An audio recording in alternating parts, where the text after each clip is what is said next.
చిన్నప్పుడు మా పెద్దనాన్న ఒక మాట అన్నాడు.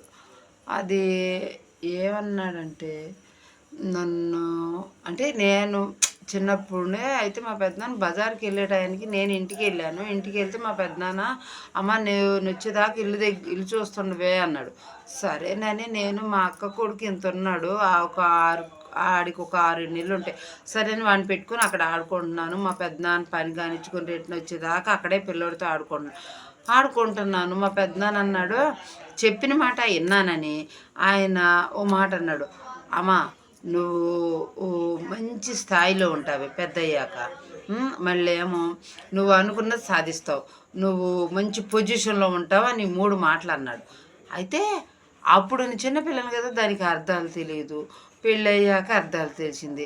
అర్థాలు తెలిసినా మరి మరి మా పెద్దనాన్న అన్నదానికి విలువ ఉండాలిగా. మంచి స్థాయి, మంచి పొజిషను, నువ్వేదనుకుంటే అది. నేను చాలా అనుకున్నా, ఏమీ చేయలేకపోతున్నా. మరి మంచి పొజిషన్ అంటూ లేదు. మంచిగా నేను అనుకున్నది ఏది జరగలేదు. మరి మా పెద్దనాన్న మాటలకి విలువ ఉందా లేదా అని ఒక్కోసారి ఆలోచిస్తా. ఏమో, లేదేమో. అందుకని ఆయన మా పెద్దనాన్న చేసిన తప్పేంటో తెలుసా? నన్ను దీవించాడు, కానీ దేవుడికి దండం పెట్టుకొని దీవించలేదు. దేవుడికి దండం పెట్టుకొని దీవిస్తే నేను నిజంగా మంచి స్థాయిలో ఉండేదాన్ని, మంచి పొజిషన్లో ఉండేదాన్ని, నేను అనుకునేవన్నీ మంచిగా సాధించేదాన్ని.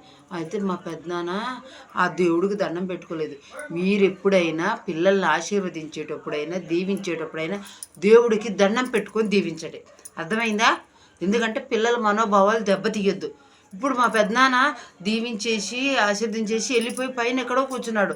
నేను అడుగుదామంటేనేమో నేను అడగలేను. ఆయన వెళ్ళి అడగలేను. నేను ఇక్కడున్నాను. మరి ఆయన నా మనోభావాలు దెబ్బతీసాడు కదా. మరి మా పెద్దనాన్న లేడు, నేను ఏం చేయను. అందుకని మీరు ముందు పిల్లల్ని ఆశీర్వదించేటప్పుడు, దీవించేటప్పుడు దేవుడికి దండం పెట్టుకొని, నేను అన్న మాటలన్నీ పిల్లలకి జరగాలని దండం పెట్టుకోండి, మంచి ఆశీర్వాదం ఇవ్వండి. అంతే తప్పించి అనుకుని జరిగిపోతే అయ్యి అనమాకండి. పిల్లల మనోభావాలు దెబ్బతీయమాకండి. ఇక చూడండి, నేను ఎన్నో సాధిస్తాను, ఏమీ సాధించలేకపోయాను. ఇక చూడు మా ఇల్లు చూడండి. అందుకనే పిల్లల మనోభావాలు దెబ్బతీయకుండా దేవుడికి దండం పెట్టుకొని అప్పుడు మంచిగా ఆశీర్వదించండి. అర్థమైందా? పిల్లల్ని బాధ పెట్టమాకండి ఎప్పుడైనా.